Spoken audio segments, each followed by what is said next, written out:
Welcome back to another video on Car Talks 100. This is the long-awaited one, simply because I've had a lot of folks ask me in the comments. They've also emailed me. I don't particularly use my Insta for the channel, but it's Car Talks 100 also. Anyways, people, this is my 2024 Audi A5 S-Line 45 TFSI with black optics package and a premium plus package. This is the car that succeeded over my 2023 Honda Accord Touring Hybrid, for which this channel was created, and as of right now, that is the video that is my featured video, which hopefully this is going to take over that. So to those that were questioning me about what did I switch to, this is the answer to that. And for those of you that have subscribed to my channel and have been engaging, a special thanks to all of you. And those that are watching this but haven't subscribed, please subscribe. It doesn't take more than 5 seconds on your end, but it means the world to me. Also, I'm able to prove my credibility when I go into dealerships and ask them for random recordings. I can show the channel as the validity to my request of letting them film me.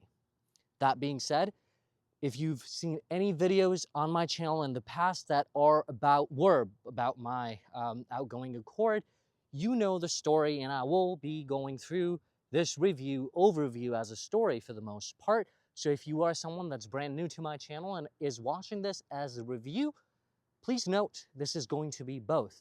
So if you are thinking this is just a review, it won't be, but it will be to an extent. But this is more so for my folks that have been a family over the last 8 months of me having the channel and have been engaging. I appreciate all the feedback, and those that are brand new to the channel, please subscribe. Like I said, thank you. And also any feedback that you can provide me to get better, I'd love that. One thing I've said in the past videos too, especially when I post longs, is that this is my channel after all. I do not approve anything that isn't car related. I also don't approve anything that is insulting to anybody else in the comments, or me, or the products. You can always criticize things, but there's a way to be kind and to be nice. I know this is a car forum, so I'm not here to be a professor on philosophy and ethics, but as humans, I have full right to say that and advocate for the very fact that in the world, if you can be anything, be kind. This is a quote from Dalai Lama. Now to the car. If I were to summarize my purchase, my driving experience with this, I've had this car for about a month and a half, 2 months, I'd say. Just haven't had the chance of fully reviewing my own car, but I've posted a lot of shorts, things like that. So appreciate you all sticking with me and asking me to bring one. But under the hood, this one, actually, before I go there, with the A5 in general, there is a variety of ways you can go about. So you have the base A5, that is a 40 TFSI that produces 201 horsepower. That still is a 2.0 liter engine. Then you have the S-Line, which I chose. You can go with a 40 TFSI in this one too, same horsepower as 201. But I chose a 45 TFSI. This one is 261 horsepower with 280 or 281 pound-feet of torque. Then you have the S5, which is your 2.9 liter 6-cylinder that produces at around 349 horsepower. And then you have the RS5, which is going to produce at around 444 horsepower. So yeah, this is not an S5, this is not an RS5, and frankly, there's 2 reasons why I didn't go for any of those.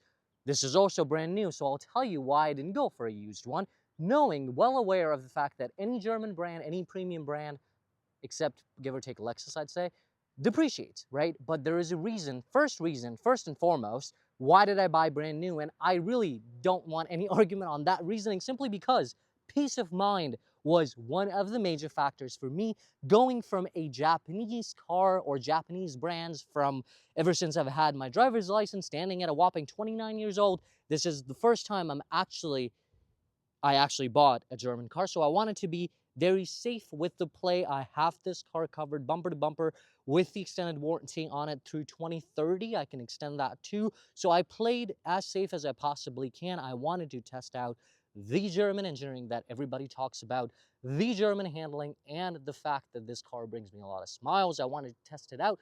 very thankful for the idea and the ability to be able to afford this. I believe in higher powers, so all thanks to that. But the idea for me was to get into something that, one, looks cool to me, one, is something I actually really want, two or three, brings me great smiles and I'm enjoying the driving experience. So to summarize all of that in a purchase, I'm very, very, very happy, thankfully. Um, Wanted the Navarre blue, wanted the, well, I'll show you the interior because I wanted that kind of contrast. I'm not someone that's ever been crazy on power. I don't gun my cars. I don't take them to racetracks. So S5 was really not a need as my daily, and quite frankly, needless to say, that was $22,000 over my budget with the options I wanted. So an S5 would have been 80K, around there, 78 or so, around that ballpark out the door. This was, the MSRP was 58, then I had the warranties and this like that. So I drew a very hard line of budgeting the car itself at 60 or so. And then obviously I had my PPF, my ceramic coating, things of that sort that I didn't include in the car budget, but I wanted to make sure that I don't go overboard with the budget that I had set for myself. One thing one of my friends suggested a long time ago that stuck with me as an advice: if you want to take it, by all means, but if you have a trash can, you can trash it away. Your car should never exceed 30 to 37% of your salary. And that's been my goal when I went with the 23 Accord. That was the touring that I had. That was well under my budget. Great for that. This was still my budget back then too, but I guess I was hesitant. I had booked an BMW 330i M package, but then I canceled it. I think I just, got chicken-legged there with going German. But I really was feeling it, and I wanted to go for it. So this particular car, like I said, let's talk about the front in general, and also why Audi, not a BMW, not a Mercedes, or not perhaps a Lexus too. I'll tell you, in this price point, what can you find when it comes to all three brands, give or take. This directly and really only competes with the BMW 4 Series in terms of how this is styled, because this is a sport-back, call it a fastback, and that's how the 4 Series is too. Your 3 Series, we're talking up until 330 M package. The BMW M340i also edges into the same price territory, give or take. Out the door, that car can be 63, 64, 67, depending on what options you pick. But a BMW 330i, Mercedes-Benz C300 could have an AMG package, could have an M package for the BMWs. They will edge somewhere around $58,000, $60,000 out the door, give or take. So price point is that Lexus IS 500, not the IS 350 F Sport. The IS 500 also starts somewhere around 63 or 6,000, $63,000 dollars, 62,000, and then out the door could be somewhere around 65 or a tick under that. But that's a V8, not really. Like I said, I'm not going for power. I was more so going for the engineering and the handling. And if you haven't driven a German car, or if you don't really know how their engineer or their handling is, I highly, highly, highly suggest you do that before saying anything in the comments, because there is a night and day difference. And of course, when you own something like that that brings you smile, I think that is just simply priceless. Now to the front, since I have the black optics package, my entire grille is blacked out as opposed to chrome. My rings are blacked out. You see the Quattro badging. That is simply the four-wheel drive system for the Audis, just like how BMW has the xDrive and Mercedes has the 4MATIC. Within the VW group, if you go for, let's say, your VWs, they call it 4Motion, so on and so forth. But with VW group being so large, you have Audi under their belt, you have Bentley, you have Lambos, you have, you name it, Ducati. So you have a lot of different things going on for them. Pardon the sun. Down below, no fog lights down here, just the sensors. The fog lights actually sit inside of the light. I can turn it off from the inside. They do help with the potholes or cornering in general. The Prestige package is the top package that you can go with, which gives you matrix headlights, so on and so forth. This is a Premium Plus, so this is the second package in the lineup. Gives me laser lights, so on and so forth. I absolutely love a car. In the world of cars where now they're being, looking like futuristic with all, electrified and all that jazz, I am happy to own a car that is car looking. There's nothing about this car that looks, any different than how, let's say, other German cars are actually edging into. I've seen some of the pre-productions of Audis that are coming out now. Not really happy about how they're looking, but I think Audi's still holding up in terms of styling in comparison to its two other stepsisters there with the BMW and Audi. So as far as the PPF goes, my entire front is PPF to when it comes to the full hood, full bumpers, headlights, fender are partially PPF. Then I have side mirrors that are PPF, and then my door cups are, or door handle cups are PPF. These are the wheels that I fell in love for the first time when I saw them on a Porsche Macan. And yeah, Porsche also sits under the VW's belt. And I was able to get this with my black optics package. Since this is an S-Line, I was able to, have the brake calipers. Unlike BMW, you don't get the option of blue and red, but I think having the blue exterior, red just goes fine. The car is dirty because it's been raining day in, day out in Chicago, so I haven't really had a chance to wash. Here's the S-Line badging. Side profile, fairly decent. Not fairly decent, I love it. There is an oversized roof. I'll turn it on, or I'll open it when we go inside. Coming around the back, this is a fastback. And also this is the same license plate that I had on my Honda Accord. It's on the channel. If you are wondering about the Accord or any questions on that, please watch the video. That was a great car. For what it was, just wasn't for me. To the back, I absolutely love the back of this car as much as I love the side and the front. These signature Audi headlights. Black rings, obviously, is part of the black optics package, the A5 badging, the Quattro badging. Down below, so the question is, I said down below with such enthusiasm, but if a car is debadged, you're able to tell which one is an A5, which one is an S5, and which one is an RS5 by these three things that I'm about to tell you. So A5 gets these trapezoid exhausts down below with real exhaust sitting inside. Your S5 gets quad exhaust, so normal size cylinders, dual on each side. Your RS5 actually gets dual, but this big of a cylinder on each side. So if someone has a car debadged, you can tell by that, just looking at the back of the car, whether it is an A5, S5, or an RS5. And with the engine choice, 40 on A5s, the 40 and a 45 TFSI, once you drive it, that's when you notice most of the difference, because your A5 40 TFSI would be just normal, sluggish compared to this. But opening this up, and also I'm recording it right after, because I drove to work today, so downtown Chicago, then came back and I was like, you know what, I need to post the review, so I'll do that. Otherwise, I typically take the Metro now. Because roads here suck, so I want to save my car. So I'm only mostly driving it for, my YouTube videos that I do on the weekends, then gym, and then grocery runs and so on and so forth, or anything leisure is when I drive this car, but otherwise I'm enjoying it, saving it. I've put 1,500 today, it clocked in 1,500 miles today. This is how the trunk opens, and I quite frankly go into the trunk from the inside because you can do through loading and you can fold the seats. For one person, I don't know, it's in my mind. I feel like this is so much of an opening that I don't need to do. That's just mental, but I love how the trunk opens. It's fastback, so this is how it is. The other exciting piece, though, about this car that I love, which now a lot of manufacturers, especially Honda, took it away, was this very fact that if I go in here, there is a spare wheel. So that's a really good thing. And then you have some, holders. So now this is where the review kicks in too. A pretty decent trunk capacity here, but I'm not expecting anyone to buy this as a family car. So and really all I have is, that was a gift from Audi along with two other things that they gave me, my work backpack and then my gym backpack. Those are really the things that stay within my car.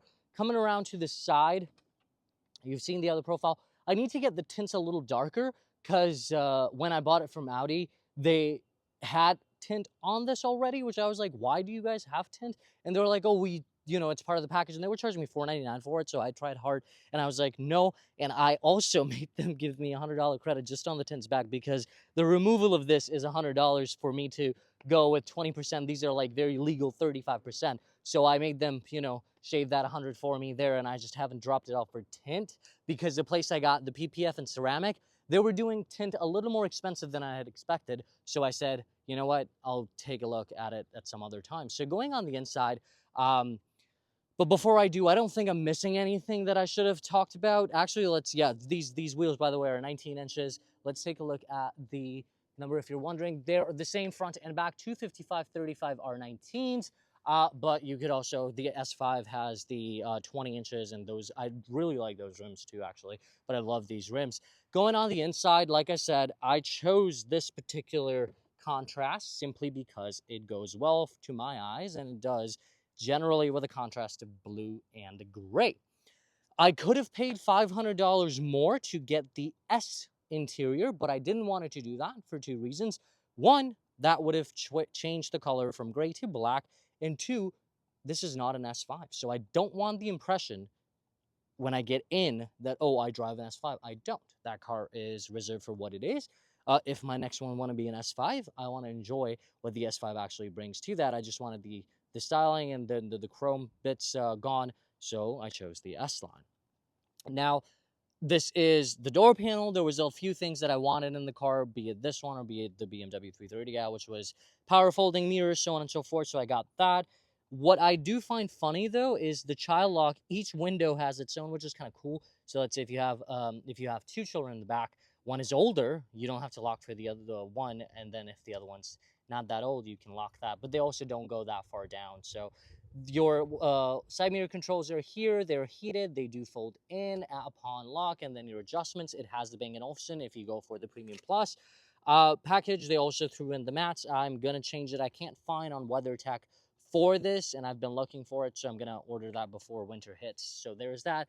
The S kick plate is there from the factory, and then it projects the Audi logo at the very on the ground, which you can see in the light. Now, once I post the full, I will be posting shorts of my car as, you know, just little things. And that Audi logo, by the way, that's, I guess, 1,000 more smiles every time I get in and out of the car at night, which I'm assuming is the same as the BMW and Mercedes, because they have that too.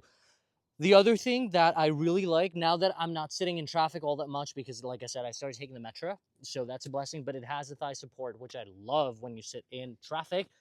When you don't have it, you don't care for it, but when you do have it, it is amazing. Obviously power seats. Let's get inside of the cabin and talk about what the cabin has. So let's turn the hazards off, I mean. I absolutely love the interior of the car and what it offers. There's a lot of things that I enjoy in my car. Absolutely nothing that I miss or wish for, because like I said, this was the first time I was getting into German, and I think for my needs, wants, really, when you go in car as a toy, it's more so the want. Needs can be handled by any car, really, right, as long as it's functioning. So here it's not, you wouldn't want to say, you know, I needed this. It's all a want, and to be very fair. Going from left to right, this is that button I was mentioning about the fog light. So if I turn it on, it turns the fog lights on. Otherwise, your window, your headlight control sits here. This is very similar to how BMWs are too.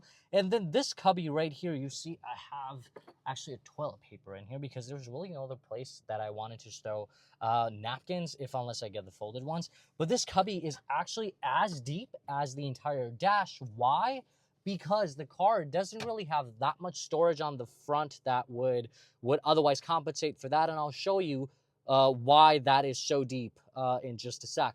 As this is loading, I think I opened up the garage door from here, so now it's going to just keep loading the system.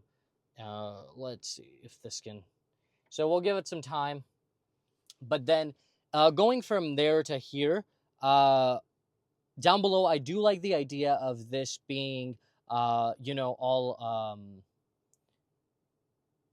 semi-manual or auto manual type of a thing, simply because, okay, so that's now good. Okay, so now we're good, because I think I tried tapping. It has the garage door opener in here, and also the car has built-in transponder for your tolls within the US. So I configured that, but and I haven't gotten any toll violations. So my guess is either it's taken from the license plate or it's actually working. But anyways, coming down here, you've got your 3-zone climate control. So 1, 2, and third one is in the back. I'll show you that. Heated seats, no ventilated. That's fine. Down below, pretty much every car that I've sat, I don't know if this might be reserved for S5s or RS5s, but these are the 3 blank switches. Here's the cup holder. So the car, one thing that I had to, actually 2 things that I had to get used to. The start button being placed here, and then the volume knob being placed here. This, by the way, is the key fob. I have a cover on it, but there is a place to stow your key fob. I don't do it here because I don't want my keys to scratch a scratch magnet, which is your piano plastic. But yeah, anyways, here, these give you haptic feedback, and this is pretty cool. I like this. As far as the screen goes, this is very, very intuitive. I like the size of it. I actually prefer this the way it is, as opposed to some of the Audis, like for example the the SUVs, I think, for the most part, or even the RS5 or S7. RS5 is the same as this one in terms of interior, but as far as I remember, but like S7 and those, they have the integrated one where pretty much all your controls that could be physical sit inside of that. So the longer the car is, it might be more expensive to maintain. Not might be, probably will be. The car is equipped with 360, so here's that. So we're looking at the back view right now, or is it the front? That's the front. And here's all the different views that can't be toggled between, and the car obviously has 360, which comes in clutch at Taco Bell drive-thrus and things like that when they barely give you any maneuver room. So that is good there. As far as other things, I'm going to go show you the speedometer very soon, or the gauge cluster, but here is the, let me show you the MSRP too. I made them give me a smaller window sticker than the actual one. So here is the name, and then the MSRP sits right here. 58040, and then this the storage wise, it's okay, not something crazy. And like I said, this, if you folks are like, why is he telling everything? Well, there's a lot of folks here that have requested a lot of different things within my car, and it's become a family that we chat, talk in comments, email, so on and so forth. So this is for all of those. If you haven't subscribed, please subscribe. But if you are just watching and not subscribing, I can't really do anything with ya. But here's that compass meter. I do like the fact that it is in here, as opposed to how my previous one was in the gauge cluster. This is easier. I'm still bad with the directions in terms of east, west, north, south. Up here, there is no sunglass holder, but here's the oversized roof. Let's open the roof up so you can see it from the outside. I still have the garage door opener, because even though that tab works really well, I just still prefer to have one in there. Now, coming to this, there's a lot of things that you can configure this to. Audis are known for their virtual cockpits. Like I said, I just clocked in 1,500 miles in almost 2 months now.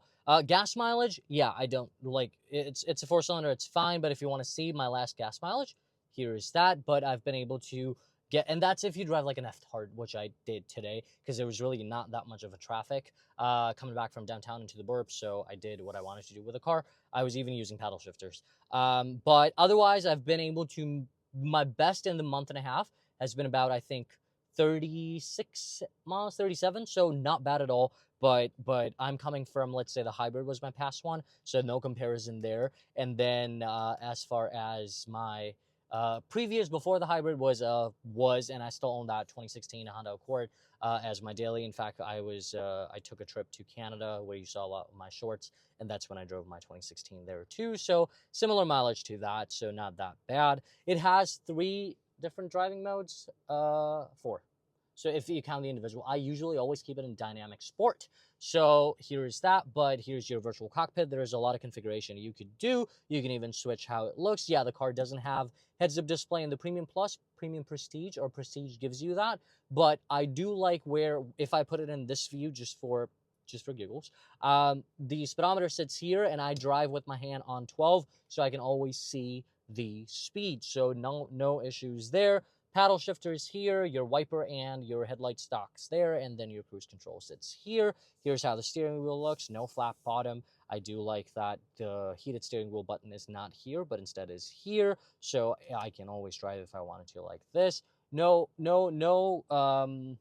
complaints whatsoever, to be very honest. I'm not being biased. I'm just enjoying. Oh, one thing that I forgot to show you folks is, okay, so this is the volume. Like I said, okay, the angle is getting worse. Let's see. So here's that.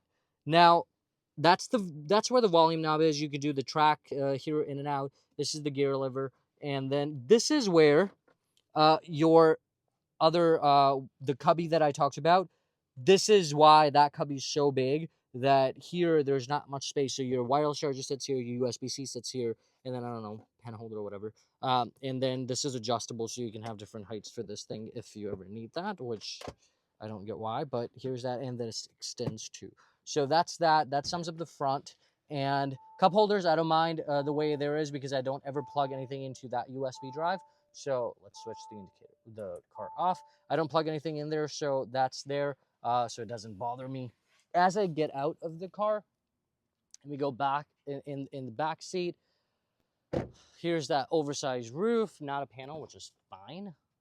And you probably saw, or you know, it's got the frameless windows there. But going into the back, seat's set to my height, 5'9", so not that bad of a space here. But this car is really only for 4 people if you're actually traveling with more than just yourself. But here's that, and you've got, you know, like there's plenty of space here in general. And then here's the third zone climate control, 2 USB-As. I'm the only one who's charging my phone, which is USB-C. Everybody else can get away with USB-A. With Lightning, as far as I know, if unless you have different phones, like I know Android's been using USB-Cs or so. So if you need more than one USB-C in the car, you probably need a dongle.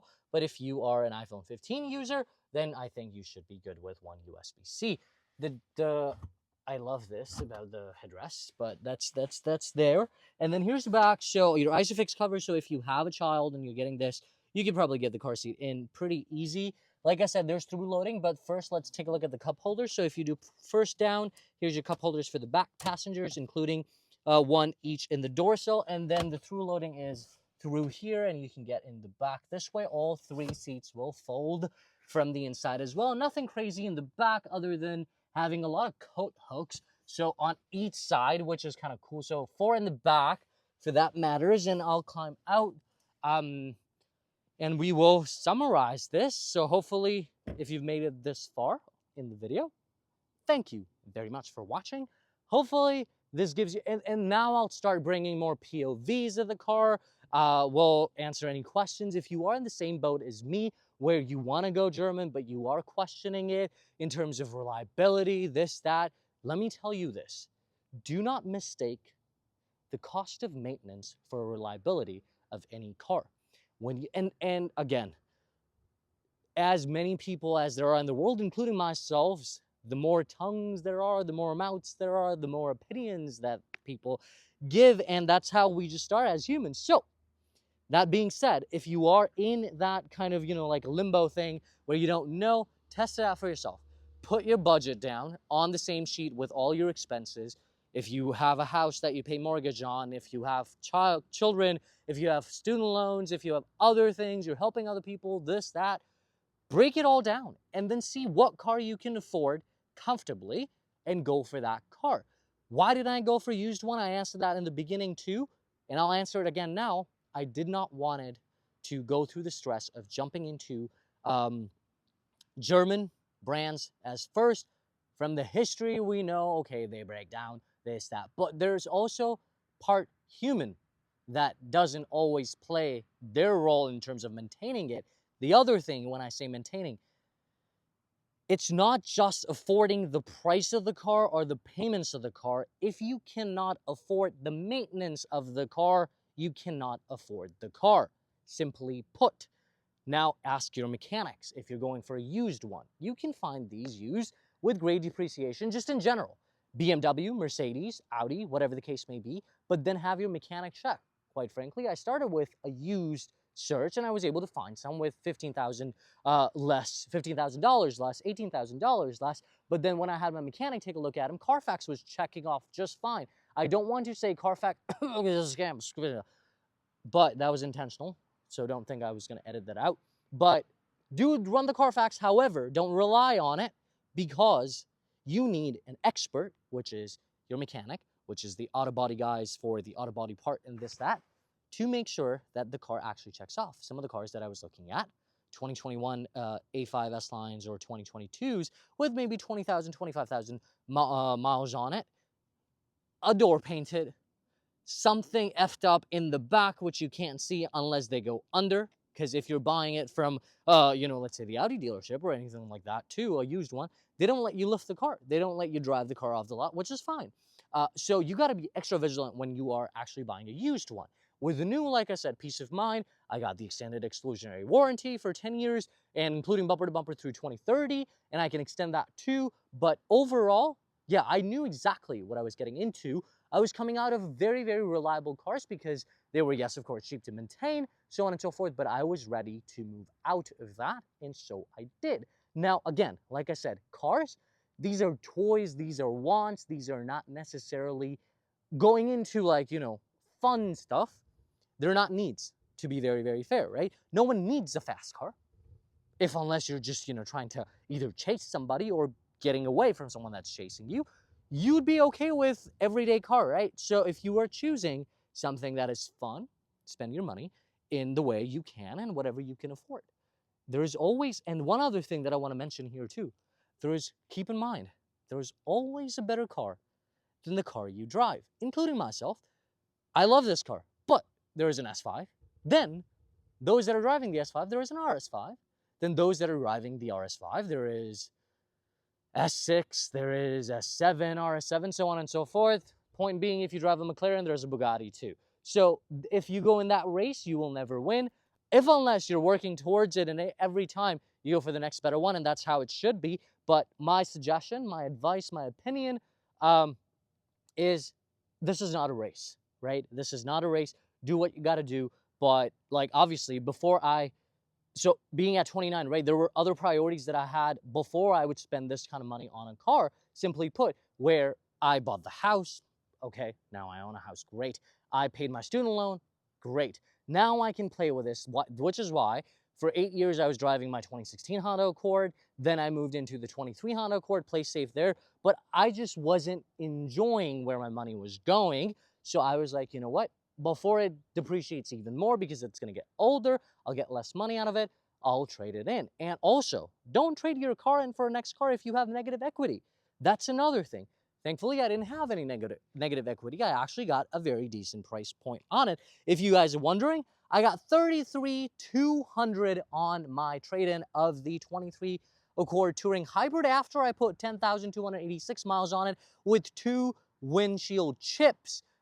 So on and so forth. So I was very happy with it. I paid for what, $38, $39 for it. So driving for 8 months, putting 10,200 miles, $1,000 a month, basically depreciation wise. I'd take that any day over me paying for something and not enjoying it as much. This car, I love it. I paid a decent amount down. I made sure that I get coverage, I get things that I needed, and then I'll pull for it. Summarizing this, 32 minutes already. Happy purchase. I might have missed something in this video too. If there is something that comes after the fact to me, I'll let you folks know under the comments below. But if you want to watch this, please do. If there's any feedback, please provide. I hope that those that are watching this for the first time, let's say, on my channel, I hope you subscribe so I can bring you great content. But again, do not insult anybody in the comments below. The world already has things that we can take stress on. Let not the car forums be that. Let's be family, let's be kind, let's have fun. Until next time, take care. If you're in Canada watching me, happy Canada Day.